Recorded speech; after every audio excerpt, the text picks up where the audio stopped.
Hello for a new episode of the Double G's podcast. So today's episode is about passport broing.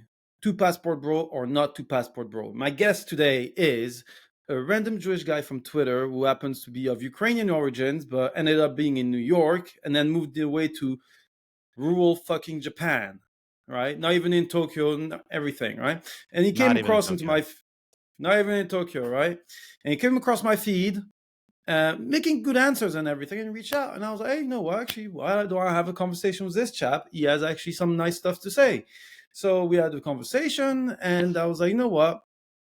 Actually, how about we could give some insight to the people in America, to the people in the UK, to the people in Europe, to know what it's like on the other side of the, of the globe, in Japan, not like some type of third world country, still fighting, on how to have clean water. No, it is actually with people that are maybe at the top echelon of modernity. So, Alex, would you like to present yourself? How to present myself? I'm Alex. I hate giving, titles and certifications and whatever. So I'm a random Jewish guy from Twitter. I like to talk about shit that I think is important and go from there. All right. A random Jewish guy from Twitter. So you ended up saying that you said that you have no, I mean, that you dropped out of high school, right? Or Yeah, I that you did don't drop like, out of high school. yeah, and you don't like certifications, but you're running an education company, right? Yeah, I dropped out of high school. I was terrible at school and bad at following directions. I hate systems I didn't agree to. And then somehow I ended up working with like overprivileged rich kids to help them get into colleges and finish high school. Yeah. Well, dropping out of high school to end up helping rich kid to come out with those stellar grades. If life is not about paradox, I don't know what it is. Anyway, but at least we're joining the baldy bearded group gang. So tell me, like, all right. So you come from like a war-torn country. I mean, obviously you've been in the U.S. You sound like an American, and you're like, all right, I'm going to leave New York. I understand it's a shit show recently, but I'm going to leave New York and I'm going to go to Japan. What has been the trigger for you to move to Japan? Well, it's a pretty long story between New York and Japan. So my family moved to New York from Ukraine. It wasn't war torn then; it was just horribly corrupt and terrible. In fact, it wasn't even Ukraine; it was former Soviet Union. So if anyone wants to calculate how old I am, it was right around the collapse. And I lived in New York for a while, and then I started moving around, and there was a lot of stuff that happened. Short story is I eventually decided like I should travel. So I traveled around. I traveled Southeast Asia, and then way later, I got married to a Japanese girl, not in Japan. I didn't go to Japan, but then we moved to Japan because America was a shit show, and I just had enough of it. Ah, fair enough. And you met that lovely Japanese wife of yours where? In Europe of all places. She was a fancy like classical music student. Oh, so you got yourself a little bougie Japanese. Welcome. Yeah, kind of. Yes. So I think she's probably much higher social class than me, technically. On top of that, you're punching. So yeah, no. Well, look, I mean, at least that's not the endogamic model is actually shown to, break. You managed to break through the endogamic limitation of social class mating, right? Or assortative mating. Purely by accident. You meet the right person at the right time when they probably aren't aware of their market value, and then good things can happen. So you said you were married for 10 years. Yes. I'm in my 40s. I maybe don't look like it due to my, I don't know, healthy skin or something. But yeah, I'm 42. We got married when I was around 31. All right. I mean, to be honest, you could have a beanie right now and you look like Team Pool. Yes, I should cut the beanie off for that reason. Yeah, you sure you're not related to him or something? It's possible. I don't know. Is he Jewish? Well, I don't know. I need to ask him. But yeah, no. So overall, what has been your experience from moving to America? I mean, first, were you always in this rural town in Tokyo, or did you move from Tokyo or big town to this rural town? Yeah, no, I lived in Tokyo for a while, so I got to see like the dating scene there. I had a lot of friends there that were married, a lot of guys that did a lot of dating. So I've heard all the stories. People usually come to me for their dating and relationship advice, and Japan's a very unique place because you mentioned it's definitely not a third world country, and if anything, it's in many ways more socially advanced and organized than the States. Um, that being said, we're having a passport bro versus no passport bro. I would say like to be careful of passport broing in Japan, and we can get into the reasons why over time. Yeah, I mean, it's not like you're going to show a fistful hand of 20s and say, hey, come here, love you long time. It's not going to happen like that. It's That is much not more. absolutely not going to happen. No. Yeah, no. I mean, I've been with one Japanese maybe. That was pretty much of a basket case, but no, I mean, from what No, they're mostly my like experience, that. they're mostly It's basket case.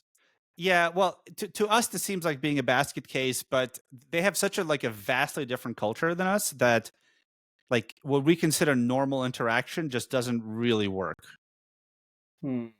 Okay. Well, I mean, yeah, for me it was kind of like it was a hair hostess that was doing that was working for Air France. I was in France back then. Like literally, in single mom. I was like, you know, and the kids, what they were. I mean, so it was almost as if basically she wearing there and her kids know how bad she sound on in bed, like And I was like literally sleeping next door. The kids, I was almost saying hi to them, even though I've met. It was the first night I went to hers. I'm like, I'd be fucking wrecked as a kid if I saw the shit that I saw, because I knew I was not the only one, right? Yeah, there must have been other guys like me and shit. And it's like the father, no. I mean, he was there, but basically, it's like she couldn't give a fuck about him, and no respect from the kids. Really bad. Yep. That's very common. Like kids don't have a lot of connections with their parents and really very few connections with their fathers. And I Mhm. think you see that in like the weird social standards. So like the experience you're describing sounds insane, but it doesn't surprise me at all. In Mhm. Japan, like there's like how things seem to society and then what happens in real life, and they're very, very far apart. So people are willing to Mhm. do all sorts of stuff in their private life as long as no one finds out. There's essentially like Okay. someone put it well, there isn't what was it? There's no guilt. People don't experience guilt, they experience social shame. So if something doesn't trigger shame, it's okay. All right, it's fine. So basically, you can go into scatophilia, and as long as nobody knows, everybody's fine. Daijoubu. All Everything's right. okay. All right. Happy days. Okay. Well, then, basically, for all you dirty ninjas out there, you know where to go, right? So, okay, okay. And so, and the people that that told you that you're going to your date for your dating advice, Hmm. the one, are they also Westerners, or say also, or are they kind of locals? It's a lot of Westerners, and sometimes I'll talk to female friends who are asking about dating advice towards Westerners, and it tends to be very similar. But Okay, it's fine. mostly Westerners. Japanese don't tend to ask for dating advice in the way we think about it. I don't think so. They don't look like to me, right? They rather basically do harakiri rather than asking for a foreigner for advice. Yep. Yeah. It's like the last samurai. Anyway, what do I want to say? The other thing was, in terms of Westerner, which type of nationality do you often see in Japan? Americans and Australians and some UK guys. Some UK guys. Yeah, you don't find yourself any Frenchman coming out that lost himself. Not much, right? Nah, no, it's pretty rare. Like every now and then I hear someone speaking French, but it's not really that common. It's a lot of Australians because it's so close, and a Mhm. lot of US guys with Asian fever, as you could expect. Yeah. No, yellow fever. Yeah, no, I know a few of them. I knew a few amount of people there. So you were saying, so okay, so mostly, I mean, Aussie, you can expect that, right? So Americans, UK, fine. And in terms of, I remember I met a British guy coming back from Japan one day, and he was telling me that actually on passports, right? It could say that you're basically like alien if you're not like a born and bred Japanese or something like that. Hmm. Maybe a mistake because it's been so many years since I talked to that guy. Is there some type of like notification that you're basically an alien if you're? Well, they kind of see things as like you're Japanese or you're not Japanese. It's like you're local or you're foreigner, and there's of course distinction between foreigners, and they'll treat you drastically differently from Nigeria, or if you're from the U.S. Um, but the word is like foreigner. just like outsider. Okay. Okay, so foreigner, so outsider. Okay, fine. And in terms of, do you feel any type of discrimination being a white Jewish American? You know, I don't really feel much discrimination in general. Like I came to the States pretty young, and like I mentioned, I'm from Ukraine, and like we're not particularly like sensitive to that kind of thing. Like, of course, some people will not like you based on your race or your whatever it is. So it didn't really seem any worse in Japan than it did, growing up in Brooklyn. Like I had plenty of kids hate me Okay. because I'm Jewish and they're Italian. Like so, less of that here. At least people are polite. Yeah, no, of course they're polite, but the question I have is because it's like I heard that you know the Japanese culture can tend to be xenophobic. I mean, I don't hold any type of judgment on that. I've never been there, so I'm kind of asking someone that Ah, obviously you said like in terms of the someone from Nigeria, someone from America is not going to be treated the same. Okay, mhm. fine, but like as a white man, do you feel that there's still some? Certain, like for example, you can't like certain landlords just won't rent to you if you're a foreigner. But that's Mm-hmm, usually because they know you won't speak the language. Or if they've had bad experience with foreigners, they might not rent to you. So like they're much more honest about expressing like the mild racism that all of us have. They'll just mm-hmm. be like, no white people here. Or you can have businesses that just don't allow foreigners. It's Like okay. businesses like what? Like business like what? And even restaurants. Even restaurant. Okay, no foreigners. Okay, It's like interesting. we don't want to I serve mean, foreigners. all right, fine. I mean, as long as you don't, as long as you're not butthurt by this, and kind of like your status, and you know that you're kind of like a second-hand citizen, second-class citizen, then that's all right. Then. Yeah, they don't treat you particularly badly. And after you see like how foreigners act and how Japanese act, you kind of understand why. Um, Japanese society is very homogenous. Like people act very Mm-hmm. predictably, and us foreigners don't. Like we just don't. Like like I'm sure you know exactly what I'm talking about. Like Japanese don't get into drunken bar fights. They don't create No. drama. I mean, they might. Of course, there's like extreme cases, but I could Mm-hmm. definitely see why they'd be just like, you know what, we don't want to deal with these people, or like they can't speak Japanese.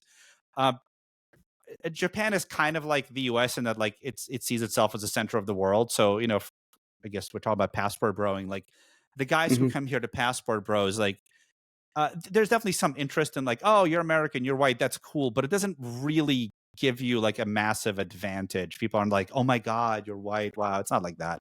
Like they don't see you as like higher status than them. I'm talking from a man's perspective. No, but that's fine. That's fine. But from a woman's perspective, I know. I mean, I've seen like literally. I mean, they want to keep themselves white as much as possible. Like when they Mm-hmm. go even to like they have bloody umbrellas like in the sun in Australia. I mean, like what the hell, right? Um, so do you feel that as a white man, not only from your perspective, but I mean from your experience, but also from the observation that you've had or the feedback you receive from other white Westerners, do you feel that there's like this type of preference from Japanese women to white guys? There's a large amount of Japanese women that are interested in white guys. I don't think it's because we look white per se. I think it's just how they perceive our personalities to be. Like it's not like they All think right. we're higher status, and it's like, I also spent quite a while in Southeast Asia, and we Mm-hmm. can talk about that. And Yeah, there, yeah. it's like, oh yeah, like by default, if you're a foreigner, especially a foreigner from a wealthy country, you get bonus points. And it's not specifically because they like your personality more, but they might. But in Japan, they're like, oh, white guys are more like this. They're more romantic. They're more forward. They're more aggressive. And that might be But something that yeah, attracts them. there's not many black guys. I'm telling you. Some of them like them. Yeah, yeah. Some of them like I them. know, I know, Yeah. I know. There's like a little niche of hip hop loving type of Yep. Japanese girls.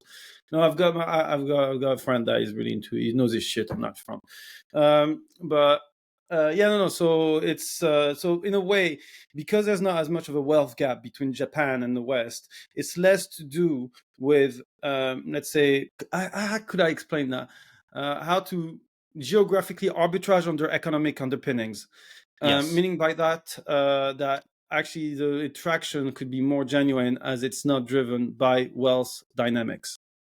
Yeah, it's completely not driven by wealth dynamics. People here live very comfortably. So I think overall people here earn less money, but cost of living is also lower. So Mm-hmm. there's no girl really going out with you because it financially benefits her. Like I haven't seen it happen, All right. essentially ever. Actually, but one thing that I know about Japan, I mean, because actually the dissertation that I made for at uni was to do was about the Japanese monetary experiment between zero interest rate policy and quantitative easing, and how basically it created this real estate bubble. It created pretty much bonds at 0%. 10-year Japanese bond at 0% for God knows how many years, and created this. I mean, it had also societal impacts in terms of job growth, job opportunities, etc., etc. But what I'm wondering and what I'm asking here is real estate as bad as it used to be when it came to the bubble? Because I still think that you have, like, I heard about 100 years mortgage. There's definitely people that bought houses like 30, 40 years ago for like way more money than they should have, and they're still paying it off. I don't, I'm not as like tuned into what's happening here financially. I'm happy that the US dollar is currently strong. So like, I'm not personally complaining. To be sorry, it's not really the US dollar that's personally strong. It's the Japanese yen. It's dog shit at the moment. I mean, like the Kuro. I mean, the Bank of Japan is complete madness. I mean, just saying. Yeah, I don't know how it like plays on the world stage. I have very little knowledge about that, but I do know that people here are comfortable, and like no one here is really broke. Well, what about the credit system? Are they very highly indebted, or is it very much of a savings It depends country? who. People do take out, loans to pay for things. It doesn't really honestly seem that different, but people, it's definitely harder to get credit. Like if you want to get a credit card, like they ask you a lot of questions. It's not like, here's a credit card. Okay. It's like, who the hell are you? What are you going to use it for? If you want to get like a business loan, like I wanted to get a business loan. It wasn't for a lot of money. And when I tried to do it from a Japanese like bank, like they really wanted to know everything. Like, give us your business plan, give us this. I'm like, this is such a little amount. And then I went to like Chase Bank. I didn't have to call them. It's like, can I get a business credit line? Like, yes, here you go. So there, because look, I've been in finance. I've been in personal finance. I've been in corporate finance. I've been in residential finance, like mortgage finance, everything. So the thing is, it's like I've seen American level of debt is just ridiculous. UK level of debt, and French and Italians, for example, they've got little to no debt, right? So I was just thinking, like, would you say there's that much big of a delta between American and Japan? I don't have enough information. I do know that people here aren't like buried in credit card bills because they tend to be mindful about what they spend money on. But I do know that people mortgage everything. Like everyone buys a new car every 3 years or 5 years. And I know they're mostly not buying it in cash. So they're all comfortable taking out loans, but the loans are at like 1%. So it's a different situation. But that's, I mean, thank you, Bank of Japan, right? And you have also a lot of zombie companies, right? That's relying upon cheap debt to survive, even though they're not necessarily that competitive. Yeah, I don't know much about it, but I know weird stuff happens, and like government oversight here isn't as powerful as it is in the US. Like a lot more shady shit happens, and nobody really pays attention. Okay. So we've heard a bit of the subject of girls and everything, just my economics, and society type of perspective. Can be interesting as well, trying to understand the societal dynamic between, like party culture, everything. So would you say it's quite a party town? Would you say it's quite a demure type of behavior, or it's kind of a bit in between? Well, Japan's a big country, so if you go to Tokyo, you can find anything you want. Like if you want to party, there's more parties, I think, than anywhere else. If you want to be a salaryman and work 80 hours a week, you can do that. For anyone considering passport borrowing here and like setting up a life, like life here as a foreigner is hard in a certain way, in that like you will not be used to the work ethic or how people treat you at work. Even if you think like jobs can be tough in the States, like people here work insanely hard. So it's not like for all there's benefits to Japan. I can talk about that. But if you're going to come here and you're going to work a job, it's going to probably suck and like real bad. Okay, yeah, I mean, for me, that's definitely not happening. Not the girls dress well, though. What do you mean dress well? I like them dressed like slags. Well, it depends who you see, but like women here, again, I'm talking about like Tokyo. Like people put a great deal of effort into their appearance. Like no one's walking around like looking frumpy. Women are generally, like they're thin, they're in shape. Yeah. Okay, so there's no like. What would you say is the percentage of obesity?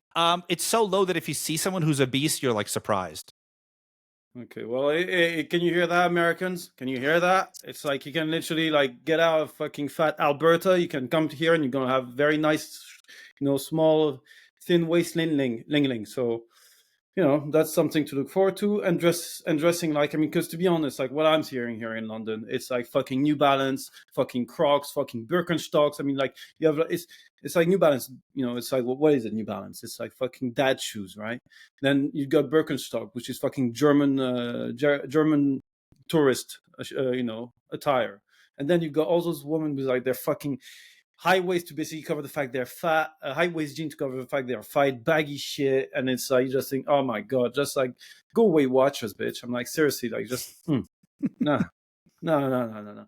And it's like, look, and then you have like the other one that basically can dress all right. So either you basically have that, like, I won't say proper, prim and proper, but just standard, flowery summer dress, it's a summer with some white sneakers. But yeah, but it's funny because it's like you see the difference between the French and the English. It's like the French will not take care of their hair, whereas the English they will, but then the rest is sometimes just. So either you basically have a stolen car, made up as a stolen car, or you have some drags. Anyway, that's for my rant. So that's fine. So, and in terms, so they're dressed well, they're polite. What would you say that? Well, Japan's a different culture. Yeah, I think there's so many guys that are interested in like, they're fascinated by like anime. They see like Japanese TV shows, and we're talking about again like passport broing. If you're just coming over to like sleep with girls, like you can try Japan, and some girls will like you, and some girls will not like you. But if you're considering like having a relationship, I would warn like all the guys thinking about it that it's like incredibly challenging because like, yes, like whoever you're with will generally be polite, not always, but like on average, they're more polite. On average, they're more like submissive, but also they really interact with you in a completely different way. Like most women here are very, very passive. And like a lot of us guys think, oh, I want a submissive woman. But there's like, there's a limit to how submissive and passive you want someone to be. Oh yeah, no, 100%. No, it's like for me. I mean, like my best friend trying to basically get me into trying to contaminate me with yellow fever. I'm just like, nigga, this is not for me, man. It's like it's too fucking passive. Like I want someone that basically has got good. I mean, has got good autonomy, got being able to actually, I won't say stand up for themselves, but can actually lead sometimes. So you don't have to literally carry the fucking shitload all the fucking time, right? Like it has some like So it's yeah, as you said, it's very good that you mentioned this because the passiveness of them, it's like you just think. I mean, I know that women are blank canvas, but this is X10. Well, that's how they're raised, right? Like, I came to understand that there's a difference between like submissiveness and agreeableness. And what you want is someone who's going to be agreeable. Say, okay, yeah, I'm into your idea. I'm open to considering your idea. Versus someone that's going to be like, I don't know, you decide. And if you don't decide, they'll be upset. And so like all the guys I know who have relationships with Japanese women, married, not married, they all have like every one of them has the same issues that like their partner. Basically their partner acts emotionally like a child, and essentially just like exactly what you said, everything is on them. Like all the decisions are on you, everything's on you. If anything goes wrong, it's on you. If she's unhappy, it's on you. Like they don't really. Well, to be honest, it's not a bad thing in the sense that at least when she makes a decision and she blames it on you, like that, at least when you make a decision, for sure that it's on you. She's not done anything, Whereas here in the UK or the US, they'll make a decision and then they'll find a diverted way to say, yeah, but you told me to do this, so I do this, and so it's your fault, So. Well, here's the thing: the decision is on you, but they still have wants and needs. They just aren't direct about getting them. So there are going to be things they want and things they need, but they're not going to tell you, and they may not even be consciously aware, and they will be miserable. And so instead of being like, "Hey, you didn't do this," they'll just be moody, and they'll be unhappy. Are you okay? Yeah. Are you okay? What's going on? What's going on? And I spent my early years with like argumentative Russian Jewish women because that's how I am. I would have arguments and fights. And looking back, I'm like, it wasn't so bad. At least I knew what the fuck was going on. At least I knew what. What did I tell you? Like on Saturday, I was actually with a Jewish American from Brooklyn. just and of Ukrainian origin. So I mean, It Ukrainian could have Russian been a origin. sister.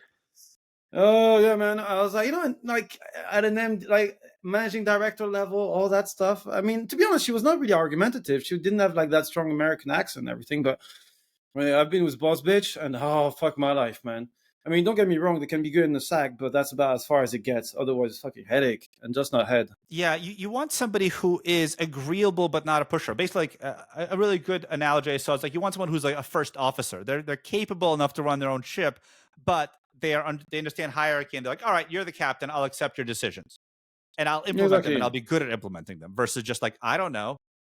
I guess. I Oh, I mean, tried to do it, didn't work. that's it. I mean, if you just want, like as you said, you mentioned something like childishness, like at Yeah. least like when you, it's almost like feminine nature in its rawest form, in a way, where it's like what they say. It's like don't take her seriously. She's just a child, right? Irrespective of her age. So technically, it's like the embodiment of that. Yeah, and I think because Japan is fairly successful, like women can get away with it here. But this is I'm gonna get a lot of haters, but I don't think it's female nature. I think it's human nature. I think like all of us, like if we don't have Mhm. to grow up, we don't.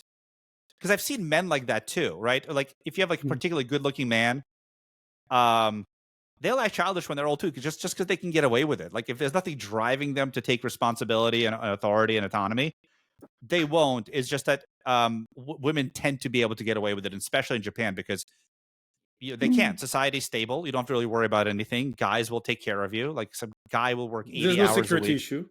There's There's no no security issue. security issue. None. Like no physical security, financial security just isn't a concern here. All right, fine. Would you say there's been much difference between Tokyo woman and rural woman? Oh, yes, absolutely. Um, I feel like Tokyo people and Tokyo women have a lot of like not as much, but a lot of like what Westerners or at least us guys like us like don't like about women in the West. Like they're definitely overstimulated. They definitely have too many options. They definitely don't want to choose anything. Um, and this isn't just like a game perspective. Like so many of them just like don't want to get married. They don't want to have stable relationships. They're always looking for the next best thing. Um, a lot of them are married to their jobs. So if you want to like set Mm-hmm. up a date with a girl, it's like, oh yeah, I'll see you in like 3 weeks. And it's not because like they really don't want to see you, just because their job is higher priority than you could be. Yeah, I mean, like at the end of the day, it's interesting. So literally, the difference from let's say going to New York to Tokyo is just that you're going to change the eyes, the color of the skin, Yep. the waistline, and let's say the attire, but the software is the same. It's not exactly the same, but it's like you can see the big city in it. Like the girls are Mm-hmm. definitely different. They're definitely more uh outwardly it's very different outwardly. Like no one people are not going to be rude to you. They're not going to be getting in your face. You're not going to have like nasty interactions with people trying to just treat you like shit. Um but ultimately like the motivations and the underlying drives are not that different. And if you Mm-hmm. go into a rural area, people are much nicer, they're much calmer, they're not as busy, they're more open-hearted, they're Mm-hmm. friendlier. Um so that's again, it's probably very similar if you go into a rural area of the US or Europe. Yeah, no, fair enough. I mean, again, it's. I remember where in my PUA days, it's like there's always been that thing where it's like they say, like what is more important, female nature or culture? Is culture that big of a factor in compensating for, let's say, big female nature trend? And in general, not that much. 10%, let's say 10 max 20%, and 80% they're kind of all the same. And what you basically displayed and just showed here with the Tokyo mindset versus the New York mindset in women is that you can basically take the woman outside of the culture by putting something of a framework relatively similar and they end up being the same outside of just local specialities such as dress sense, waistline, and just ethnical specificities within when it comes to their looks.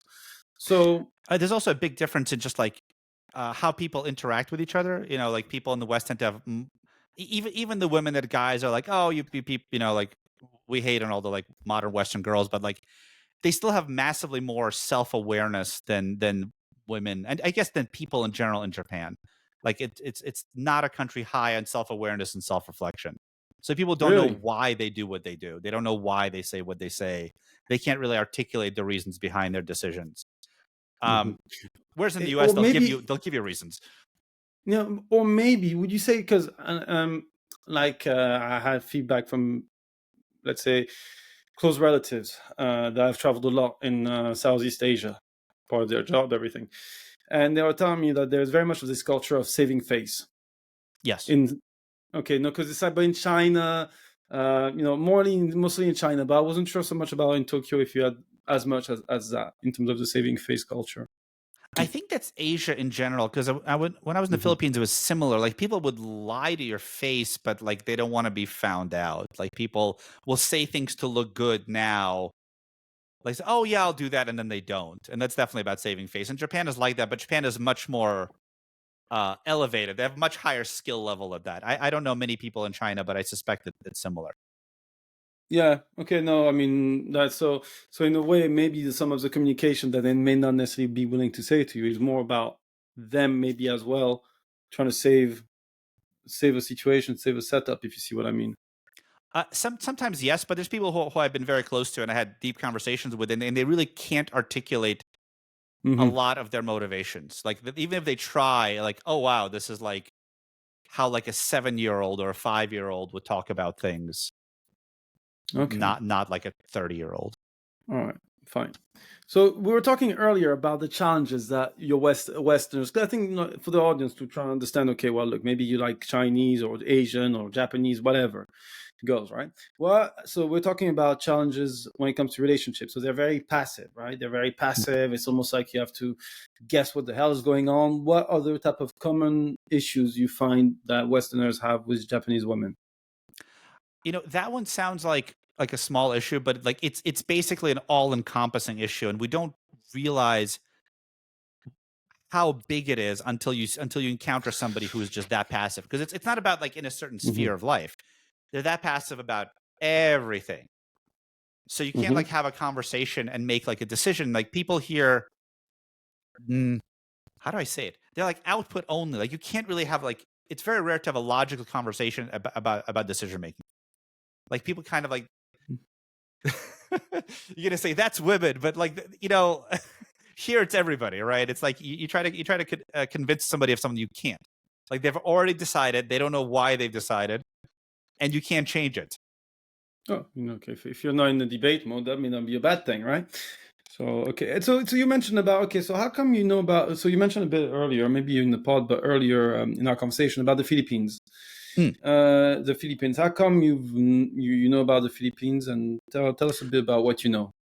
So I lived there for about a year. I was, I was really passport broing it at that time. I was like, I just turned 30. I think I was about 30, and I was scared of traveling. I was like, literally scared to get out of my comfort zone. Like, I don't know how much more literal you can be than that. So I was like, all right, let me go somewhere. And I looked around. I'm like, well, I had 2 Filipino girlfriends before, and like the first one was like really good in bed, and I didn't really think Mm-hmm. about it. And the second one was also really good in bed. I was like, huh, I wonder if there's a Aren't they? pattern. Hold on, hold on. Let me say, it's like, but aren't they supposed to be Catholic and all that good? No, like That's just quite all on the outside. reserved. Yeah, That's all yeah, on the right. outside. And it's not really. I don't even see that really on the outside. I mean, they're not going to act like totally horrible in public, but they're girls. And one thing I'll say is that, like, depending on the culture, like, people's impulse control is very low. So they'll try, and they're supposed to be Catholic and they're supposed to do this, but it doesn't really hold up in any meaningful way. Um, so I went to the Philippines, and I think for guys that are thinking about passport broing, if you haven't done it, I think you absolutely have to do it, because a lot of guys want to travel to find a girlfriend, to this, and if you do find a girlfriend, like, good for you. But what I think a guy should find when he travels is perspective. Like, until you leave the West, Yeah. yeah, like, you don't know what it's like to be an average guy and have women attracted to you. In fact, you may have never experienced women being attracted to you at all. You may have never No. experienced a woman who's like, "Oh, I'm into you. Why? I just am." And you're like, "What the hell is this? I don't understand." Um, so there's a lot of guys that like don't know what attraction feels like. They might know what a woman liking them as a friend feels like, or a woman liking their stuff feels like. Oh, hey, you make money, you got a good job, you have a good future. But that's not the same as like, I want you. Like I Mhm. like how your eyes look, and I like your skin, and I want to have a baby that looks like you. They will say that to you in the Philippines. Like, I want a white baby. I'm like, okay. Um, Yeah, happy days. yeah. So I think guys should definitely passport bro. Like you should see what it's like, just to understand like what parameters of your culture, like which part of it is you and which part Mhm. of it is your culture. Like, are you really unattractive, or are you just not attractive where you are? It could be Yeah. both, you But know. thing is, we have to put that also into perspective with the fact that you yourself, right? You said like in the Philippines, there's more of a wealth gap, so it's almost like you must not misattribute the reason why you're attractive versus, you know, in Japan where there's not much of that wealth gap, and Oh, you know, 100%. But that doesn't change the feeling people have towards you. Like, they're genuinely okay, attracted to you. Also, like, you're the dominant culture. Like, you know, you're the conquering culture. Or, I mean, yeah, you're yeah, a representative of it. So they feel a yeah. genuine attraction towards you. Like, yeah, of course, some will be more cold than others. I mean, more thinking of your money, but like, you're completely correct. Like, the reason is not because you got hotter; it's because you're playing the geographic arbitrage game. Yeah. And you know, we can discuss like whether it's a good game to play. Like, I see a lot of guys being like, "No, you should just win where you are." I don't Okay, know. no, because so for me, I mean, before I go on my view on passport broing, in terms of in general, because my influence are varied, right? I originally came from a game perspective. I've got some red pill, you know, stuff. I've got some black pill stuff. So I'm kind of a bit of a mix of everything, right? Passport broing. I mean, on top of that, I did a lot of passport bro because my dad traveled out with my dad when I was younger. Even though I didn't technically passport bro, I kind of like got that perspective. But what you say is very key. There's something that is very, very key for a lot of guys to understand and to know. It is, you don't realize how you can be treated if you only stay in the West. Yes. And think about it this way: if you're a Chad or Tyrone or anything, then you know what it's like to be really, really, really nicely treated by girls from the West. So if you're not, you're kind of like, you know, You have no commoditized. idea. You just have Exactly, no idea. you're commoditized, and therefore it's kind of like the level of shit you will accept Yep. because you did not have that perspective. Gonna make you basically be with bitches that are so ungrateful to actually have your presence. And the reality is, how do you establish your frame? How do you establish your reality? How do you establish, you know, a certain level of composure and self-worth compared to this type of feedback that is not necessarily the best? Is by having anchor points, either through how you expect to be treated in an ideal world, or through previous experience of shit, I've been treated like that. I ain't gonna basically accept anything less. And Yeah. and that's where passport break can help. Go ahead, yeah. Yeah, that's a very good way of putting it. And I think that like this is going to get into psychology here, but you know, there's two anchors. Like, I think most guys have their anchor of how they're going to be treated by how their parents treat them. So if your mom treated you well, really well, and maybe like, you know, you had some teachers growing up who treated you well, you'll expect to be treated well. But if your parents didn't treat you well, and most of us, at least I wasn't, my parents did not treat me well. So I didn't expect to be treated Mm-hmm. well by women. And so, and then, you know, you grow up and you're in the West and you're not the Chad, and, you know, you're a Jewish guy from Brooklyn and you're not, you know, anything. No, I mean, I was smart, but that doesn't help it. It just makes you an arrogant schmuck that people don't Yeah, treat. you know, it's so funny when bitches say, "Oh, I love a sapiosexual." Yeah, yeah, yeah. No, Never they basically. don't. Exactly. Thank you. I call it's such a fucking bullshit. Like if they love sapiosexual, software engineer would be fucking, it would be a fucking whorehouse. Ain't a fucking Yeah. whorehouse. Software engineers. It's like no. Yeah. I Like want a honestly, Chad that's also smart. Yes, of course. yeah, you want a chat that basically know how to align more than two sentences without basically bugging. That's what it means. No, seriously, it's like there was like a chat that is a 10 on communication skill just need to have a modem that is faster than Windows 95. You know, no, seriously, that's all you need. You know, and but anyway, Yeah. so So you got it. yeah, so there's two anchor points. One is like, you know, your upbringing, and I know like a lot of us like hate psychology, and it's like, no, my childhood, like your childhood has everything to do with you. It's like the foundation of like Oh, how 100%. you expect to be treated. Um, and then it's just like, you know, reality, day to day interactions. And I think guys think, oh, like they can tell themselves I should be treated like this, but until you experience it in reality, like your subconscious doesn't know that. Like Like, you no, can read all the story. Yeah. no, it's like, you'd be like, you look back. I mean, for me, it's kind of like with age. I look back and I'm like, fuck me. I mean, I accepted this bullshit. Like, no fucking way, man. Like, no fucking way. And it's and it's hard for guys to understand. But I'd like to just point out something on psychology, which I think you brought up. But I think something I've noticed, because I observe a lot and everything. The people that I knew that had a really bad relationship with their mother in terms of guys, right, tended to be the best when it came to girls. Why? Because they didn't have that type of false expectation that their mother is going to take care of them, going to be nice to them, etc. So they're coming from from a frame that I can't trust the woman. She's full of shit. She's not going to be that, caregiving or catering to me. Therefore, I'm not going to give them the time of day, and I'm going to be either dismissive to them or a complete cunt. And what happened is afterwards is that actually that basically get the woman, riled up with them and invested to them, because they don't have the nice guy syndrome. And it's not because they don't want to be a nice guy. It's just that their trusting mechanism is not working with them, and therefore they feel they have to work hard for its approval. And doesn't mean, and that is irrespective of where they are on the look threshold type of thing. Yeah, that's called avoidant attachment. It's like, I know guys like this, and like, the guys that like, they sense anything from the woman, they're like, I don't know, man, that's a little bit too much for me. And women, sort of rightfully or wrongfully, like, people interpret disinterest as a sign of status, right? So if like, if you're talking to a girl, I'm talking to a girl and I'm not that interested, like, maybe I'm not that good looking, but why am I not that interested? Right? And so like, game kind of teaches guys to take this to the extreme, be super disinterested, but it's not really natural. The guys you're talking about, they really want to get away, and the girls really chase them. Yeah, no, exactly, right. And it's actually quite funny because, like, there's this saying, like in the red pill, where it's like, you're not special, it's just your turn type of stuff. But actually, there's a way of framing it in a positive way. You find yourself sometimes with guys that are like so fucking clueless, that the girl is into them, and it's like the girl's trying to basically give signals, like, and they're just completely oblivious. And in a way, it kind of gets the girls to invest and trying to be more overt in her communication, because he's kind of giving mixed signals when he's actually not wanting to give mixed signals. He's just completely clueless.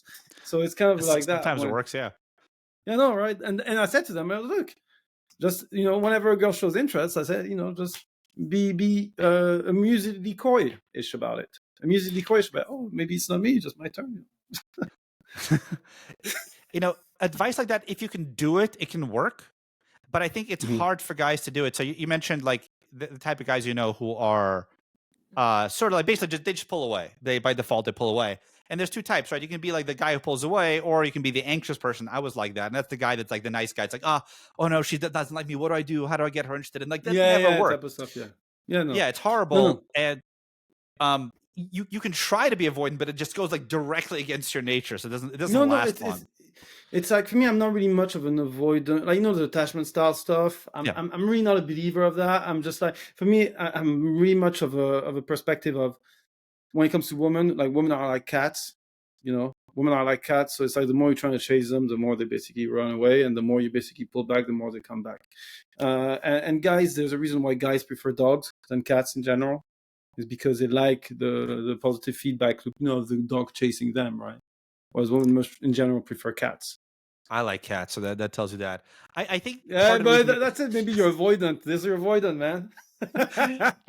So this is like more psychology stuff. But the fact that you can be sort of calm-minded about it, it probably means you're not traumatized by that. Like, if you could be like, I can behave like this, or I can behave like that.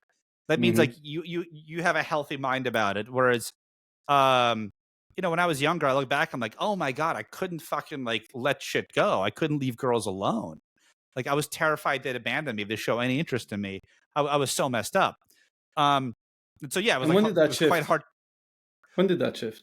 When did it shift? It's like slowly shifted in my like 30s. I had to like really working a lot, really trying to understand like why the fuck. First, I had to understand that it was a problem. I didn't understand it was a problem right away. Because you first, you do game, it's like, okay, the problem is I'm not getting laid. Right? And you're like, well, how do I get laid? And then it takes a while before you realize the problem is me. I'm not getting laid because of who I am, not because of like, I don't have this skill or that skill. It's like, I'm not attractive to women. Okay, why? It's like, well, I'm fucked up. how, why. And it takes quite a while to get through that.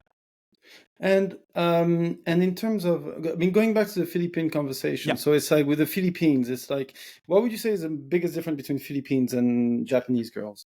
Oh my God, man. It's such a huge difference. I mean, there is the similarities that there's a culture of saving face, like you said, but that's it. Like, girls in the Philippines are very warm. They're very direct. Like, I just remember the first few times I was with a girl and she just like put her hands on me and she touched me. I'm like, a woman is touching me. What is happening? Like, it's not me. Oh my God. Well, hold on. That sounds even worse than it is. And what I'm saying is, it's like, I don't have to like, okay, how do I get close to her? How, like, how do I escalate? No, it's like, oh, she just likes me. They just like you. They just like you. And if they like you, they just act on it. And they don't have particular, if it's not in public, like they don't have reservations. If they like you, they show you. We love you long time. Yeah, but except for they speak English in the Philippines, so there's no like silly phrases like that. They'll say, "Oh, I want a white baby." Like, "Oh, you have such nice eyes," or "You look like this actor." I'm like, "No, I don't. What are you talking about?" But to them, maybe I do. Oh no, let me guess. Let me guess the actor. John Travolta. No, it said Gerard Butler. I'm like, you kidding me? He's like 6'5" and he's Irish. I have a round face, and that's it. That's the similarity. All right, fine, fair enough. So so they're very direct and everything, and the Japanese.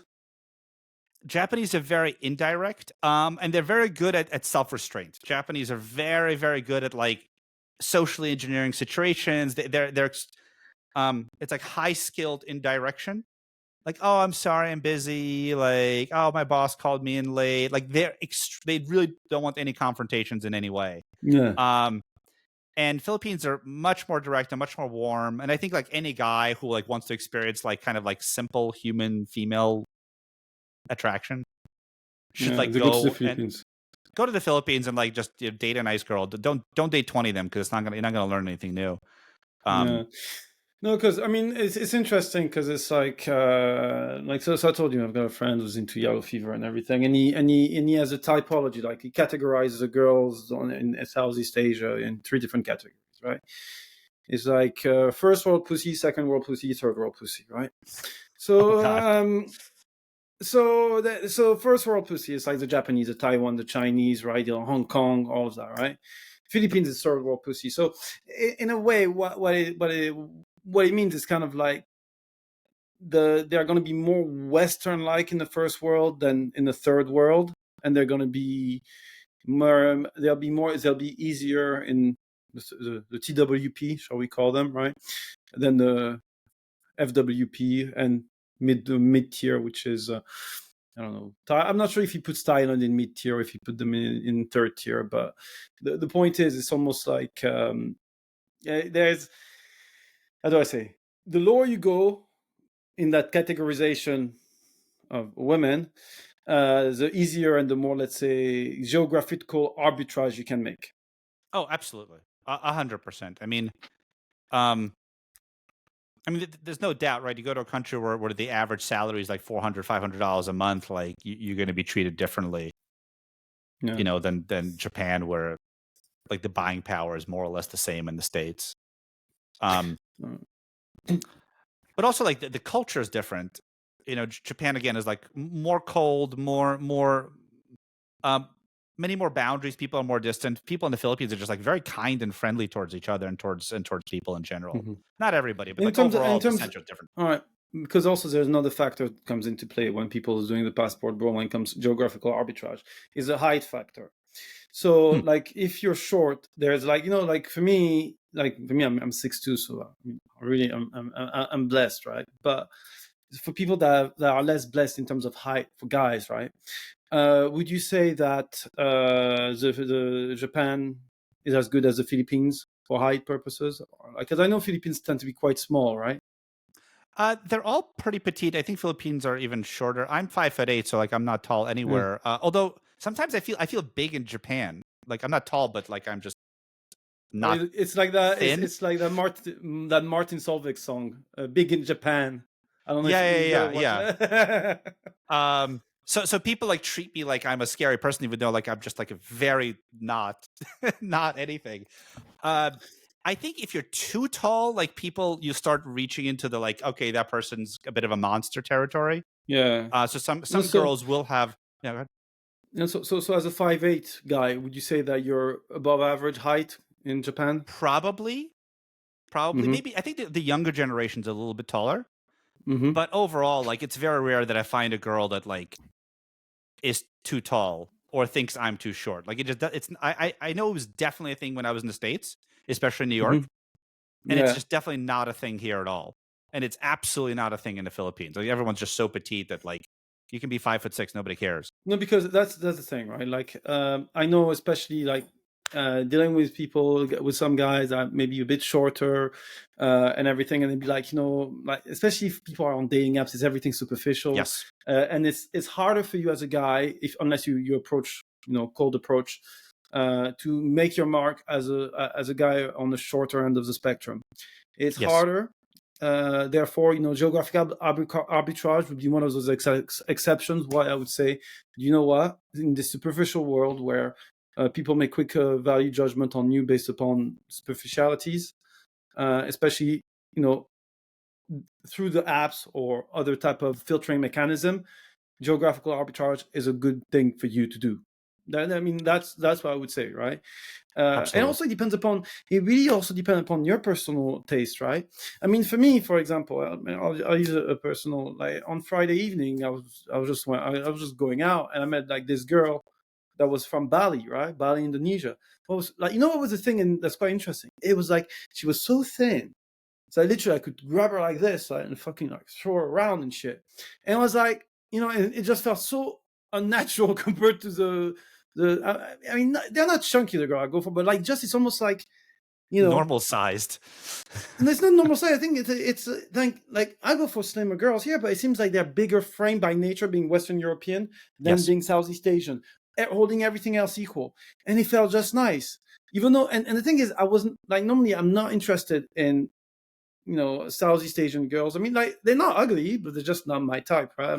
I prefer my blonde snow bunnies. That's what I do. I prefer like that, or brunettes. But when you have like a few ones like this, it's quite nice. So what I'm trying to say is, if you want to go there because you cannot get girls in the West, not the right thing, right? I would say for me, it's like, yeah, if it must be really your preference. Otherwise, it's kind of like a meeting defeat. But then at the same time, I can understand why guys basically, and that why guys go where they're appreciated, not where they're tolerated. That I understand. But is the reason why you're only tolerated a matter of you, as you mentioned, like it was maybe a you issue, or was it actually just the lay of the land? And if, for example, you want to have, let's say, a more traditional family, or you want to have a traditional setup, and you're happy living in the country of the girl you're ending up with, then by all means do that, right? But if it's just to basically import a girl from abroad to basically bring her back into the system of the West, you're just basically you're just polishing a turd. That's all. Because at the end of the day, it's going to be the same outcome you're going to get, because she's going to be influenced by the same people, by the same environment, and she have the same lever as your Westerner. I think that's true to a large extent. So I'll give some caveats. If you're Mm-hmm. unable to get laid in the West, like I practiced, I don't know what you want to call it, worked on game for quite many years before I went to the Philippines. Mm-hmm. And it was interesting to come there. It's like, wait a minute, no game is necessary. Like it was complete. It's like, Like oh, I'm going to nag, I'm going to do this, nothing. You don't do anything. Be a nice person, and that's it. Like and like logistics. Like bring her somewhere. She will go with you, and if she likes you, she will.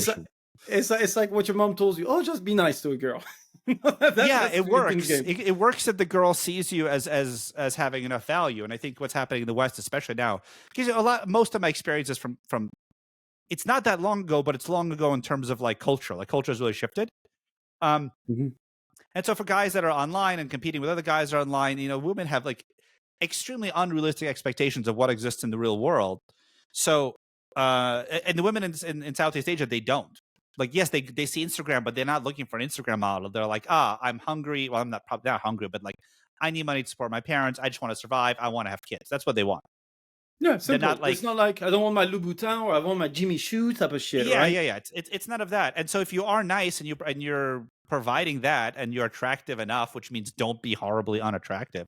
Even then, like you see like the massive age disparities and attraction disparities. Mm. Um, so even if you can't get laid in the States, I would say maybe go just to give yourself like a tutorial level or an easy level. Or Be even like, okay, a confidence level as well. yeah, You know, it's like yeah. you know that you actually can do that, but then the game is on harder mode when you're in the West. The Like the game game is on is a on fuck. much harder mode, much harder mode because just your value is so much lower by default. And now it's even lower, even though like things haven't changed, but women perceive men's value as significantly lower because I guess Exactly. Even yeah, go ahead. oh yeah, we're not needed. We're not needed, right? If you don't want to have a family and if you don't want to have kids and you know you have a job and you will have government benefits if you don't have a job, like yeah, then like chat No, is good enough. no, but it's like that they want chat. They don't want Mr. Normie. That's it, or Mr. Sub 5. And it's like, okay, cool, fine. Or you have to pick them up at the time when they're the horniest, where it's like, you know, Yep. like in the right environment. Otherwise, you're literally fighting against so many different sources of attention or whatever or whatnot from her side, and you're like, okay, cool. Yeah, but you know, even if you do that, you know, in like a week the environment changes. And the Western environment, you know, some of the positives of passport broing, right? Like the environment is different. The girl's different and the environment's different. Like Yeah, people people are family underestimate. oriented. Exactly. Yeah. People underestimate the impact on the environment into the outcomes they get with other people. Environment trumps, and I think we talked about it quickly in a Yes. conversation where, and I even made a post today. Was basically what is the difference between fate and no fate and personal input, right? Where originally, I mean, for me personally, coming from a French background, we always think that product of your environment / fate is more important than personal input, and you have in America where everything is about the American dream. It's about working hard to get outcomes and everything. Where your personal input basically trumps everything else, including your environment. You know, and actually, I was thinking about it after our quick conversation last time, and I was like, and I actually came to that conclusion where, I mean, as I said to you, product of your environment trumps personal input in general trends, but personal factors. I mean, but let's say if you work hard, you can beat the general trends. However, because there's two factors within that, there's your output, but there's also a randomness of factors. Hmm. There's life is random, so you can work hard and you can, you know, and even if you don't work hard, you can even really succeed, even though you didn't have the odds stack in your chance because of randomness of factors, right? However, when you look at it from a global perspective in general trends, those outliers, whether through randomness factor or through personal output that you beat your original environment, are evened out by the however the sample grows larger. Therefore, you know, there's a certain level of expectation you can have on holding everything else equal. Yeah, and also the environment is part of that too. Like, you know, if you work hard, it's still very hard to make money in Southeast Asia because the environment Exactly. makes it hard for you to economically succeed. If you're, God forbid, born in Soviet Union, I know some brilliant goddamn people. Like none of them are successful. Well, at least they weren't then because it was impossible. There was just no way to be rich unless you're like somehow Oligarch like on the son. Oligarch yeah. son, yeah. Yeah. There just isn't a way. It's impossible. And I think, you know, you talk about the American dream, like the environment was such that if you work hard, you had a pretty high chance of success. You know, And it's like now look, it's less so. that's why, like, you know, I remember I was dating this millionaire MILF. I don't know if you saw the stories that I posted and everything, right? I'm gonna look That it up one, now. right? Anyway, she ended up being like she ended up being you know, like MD level at a bulge bracket investment bank, right? Multimillionaires, everything and everything. And it's like I know on an intellectual level I match her, no problem. But the difference is she basically benefited from a rich father. Mhm. And from a connected father. She got a job to the connected father. I didn't. So I was stuck in compliance and risk management bullshit. So therefore, I knew already that because I didn't have the right thing, even though I could have worked as hard as her, I was not getting the same outcome. But to be honest, I Yep. said, no, it's fine. But at the end of the day, as you said, everything is downstream from the environment. Your personal output is also dependent upon which environment you're in. But also another factor, which is, and that, you know, to keep within to keep within the subject of passport brawling, which is technically you're exporting your status of a Westerner in a positive environment, which is the state that you choose on. Because technically what it is when you look at red pill, you're looking at status, money, game, looks, right? As a white man, you go elsewhere. Your generally white man is higher of the status threshold, right? So if you're in a non-white area, you create that delta, you create that gap, right? But then you have money, most likely, if there's not much of if there's big delta between third world country or emerging frontier markets, whatever, you're gonna have another delta, right? Then you have looks. Most likely, you're gonna be the best looking one, right? Generally, for white guys tend to have, on average, the best looking features, right? So also, they consider us better looking. Like we exactly. are their standard of beauty. Exactly, right? So and they can't tell us apart. They can't tell me apart from anyway. No, but that's it. They couldn't even tell you apart. You basically have got, let's say, some Soviet type of roots genes. They'll just think American, right? So technically what you're doing with passport brawling is literally exporting your status somewhere else. So you're literally exporting your environment into a much more positive environment. Whereas, say for example, yourself, you're in a situation where you were talking about in Russia, where you work hard, but because you're in a negative environment, it's very hard for you to basically move and go to the next stage. That's why I say I use the example of relationship where, okay, well, you're in the city, you're in a small city, you're most likely to end up in a relationship because there's less optionality. It's generally more conservative. And this is most likely, as a man, your quickest and surest gateway for sex, right?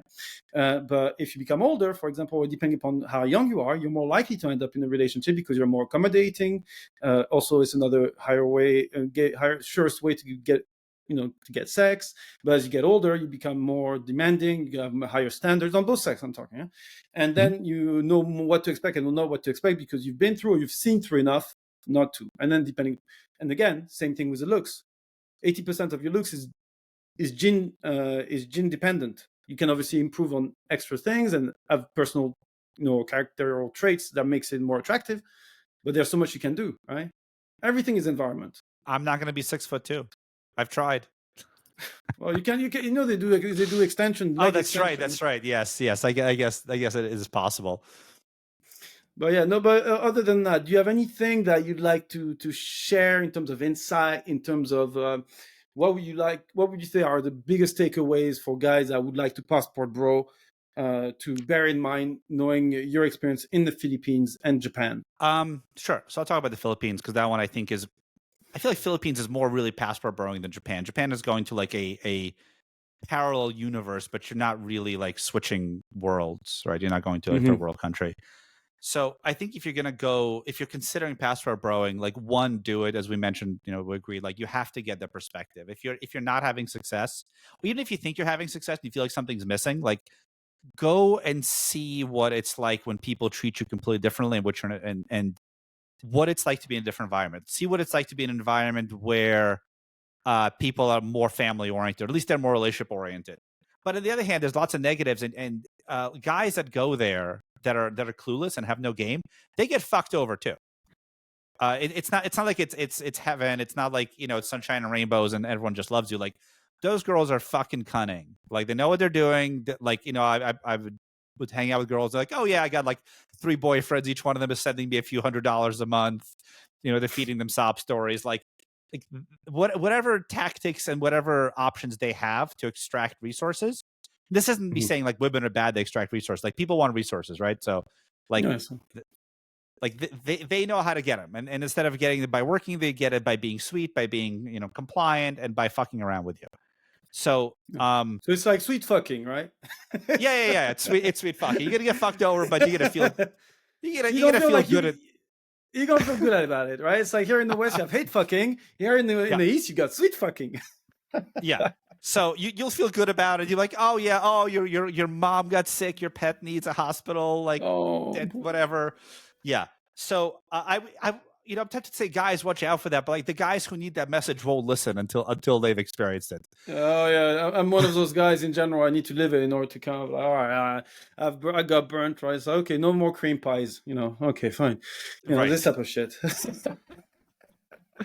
So I'm hoping that like this message helps guys figure out their mistakes faster, because you're gonna make the mistakes. You're not gonna be like, oh yes, this guy, this podcast said this. Like, no, you're gonna be like, oh, but she's so sweet. Oh, but she's so nice. No way would she lie to me. People lie, and like in the West, we have, I think, a little bit more social trust. Social trust is low in other countries. Like in Southeast Asia, social trust is social trust. How would I say it? People will lie to your face. They will directly lie to your face. But it depends upon what type of lie. Is it white lies or is it deceiving lies in order to get something out of you? Oh, both. Like, I mean, you know, the girls that tell the guys they're like, oh yeah, I'm dating you, like not telling them I'm also dating 5 other guys. That I think that's deceit. Like the West. Yeah.